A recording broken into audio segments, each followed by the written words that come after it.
Bonjour et bienvenue dans ce Cravate Club aux Impériales où je reçois René Salle, fondateur de la plateforme Arduino. Bonjour. Bonjour. Alors qu'est-ce que c'est Arduino, cette plateforme média? Arduino, c'est une plateforme digitale, un site internet d'information sur les médias, la publicité, la communication digitale, spécialisée dans l'Afrique francophone subsaharienne, c'est-à-dire des pays de l'Afrique de l'Ouest et de l'Afrique centrale, comme le Sénégal, le Cameroun, la RDC, la Côte d'Ivoire bien sûr, le Gabon, etc. Alors c'est des pays qui intéressent beaucoup les entreprises marocaines qui cherchent de plus en plus à aller vers l'Afrique. Comment se porte le paysage médiatique dans ces pays? L'univers de la publicité est en train de se développer. Il y a de grands groupes de publicité qui commencent à racheter les agences locales qui en fait dominaient le paysage ces dernières années. En Côte d'Ivoire particulièrement, il va y avoir le lancement de 4 chaînes privées en 2019 dans le cadre de la TNT.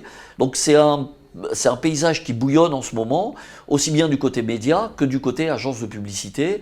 Si on zoome un petit peu sur les médias, dans ces pays, on reste sur l'audiovisuel qui est omniprésent, prédominant, ou est-ce que le digital également est en train de prendre le dessus, ou en tout cas de se développer? Alors c'est assez intéressant parce qu'on a réalisé récemment une étude avec Ipsos qui s'appelle AdWesearch. Et dans cette étude, on a rendu compte un peu de la perception que les annonceurs pouvaient avoir des médias. Et dans la réalité quotidienne, les médias traditionnels sont de loin les plus puissants. La télévision touche 90% des Ivoiriens, des Sénégalais, des Camerounais, etc. La radio, environ entre 60 et 70% des populations. Donc ce sont les médias traditionnels qui dominent. La presse papier également, la presse papier a beaucoup de difficultés parce que le digital et l'information via le digital les impacte beaucoup. On observe les mêmes tendances un petit peu que dans les autres pays. Oui, dans tous les pays africains, il y a des sites comme Abidjan.net par exemple, des sites d'information sur le digital qui sont quasiment aussi puissants que la presse quotidienne dans ces pays-là. Et ce qui est intéressant dans cette étude, c'est de voir que tous les annonceurs considèrent que les médias qui vont le plus se développer en 2019, c'est Internet, les réseaux sociaux, d'un point de vue publicitaire. C'est là que eux considèrent que ces médias sont incontournables dans leur stratégie média. C'est assez intéressant parce que dans la réalité financière, Internet et les réseaux sociaux sont secondaires très largement secondaires par rapport à la télé, la radio ou l'affichage par exemple. Et en ce qui concerne les autres acteurs de la communication, les agences, où est-ce qu'on en est en termes de structuration dans ces pays? Alors, il y a d'un côté des agences locales indépendantes très puissantes, et de l'autre côté, vous avez les réseaux français, donc AG Partners qui est le réseau Publicis, et le groupe Havas bien entendu qui est présent dans tous les pays avec des agences assez puissantes.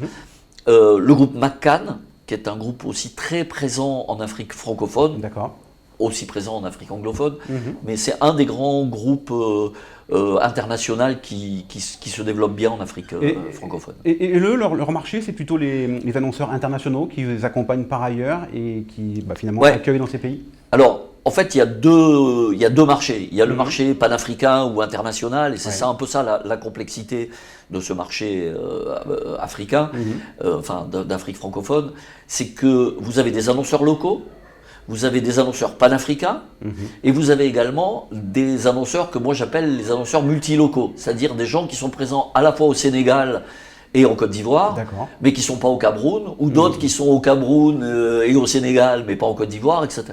Et donc en réalité, les agences de publicité ont besoin de s'organiser pour pouvoir répondre à ces annonceurs multilocaux. Et donc il y a des agences indépendantes qui se sont regroupées en réseau d'agences indépendantes pour essayer justement de faire face à un besoin. Je suis très fort au Sénégal avec mon annonceur, mais mon annonceur a besoin aussi d'une campagne au Cameroun. Comment je fais si je suis national? Je ne peux pas, donc je m'associe avec une agence locale camerounaise. Merci beaucoup pour cet état des lieux dans ces pays subsahariens. Si on avait un conseil à donner à des entreprises internationales, notamment marocaines, qui veulent communiquer dans ces pays-là, qu'est-ce qu'on pourrait leur donner?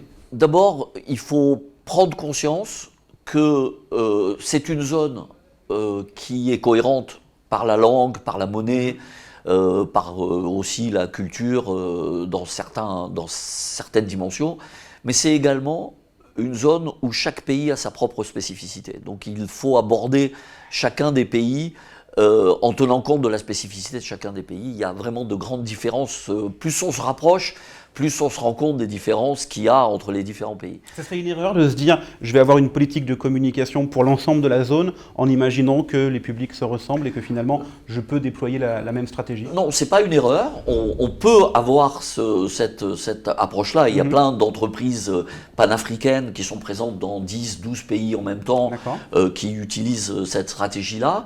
Il faut juste faire attention au fait qu'il peut y avoir des disparités et il faut s'adresser à des gens qui connaissent suffisamment bien la zone pour pouvoir éviter des erreurs pour ne pas choquer les uns ou ne pas choquer les autres, parce qu'il y a des différences de mentalité, d'approche qui font que chaque pays est différent. Hein. Merci beaucoup René Sall pour ce petit état des lieux donc sur le paysage médiatique et les pratiques de la communication en Afrique subsaharienne francophone. Des informations plus généralement qu'on retrouve sur votre plateforme arduino.com. Quant à nous, on se retrouve très bientôt sur Cravate Club.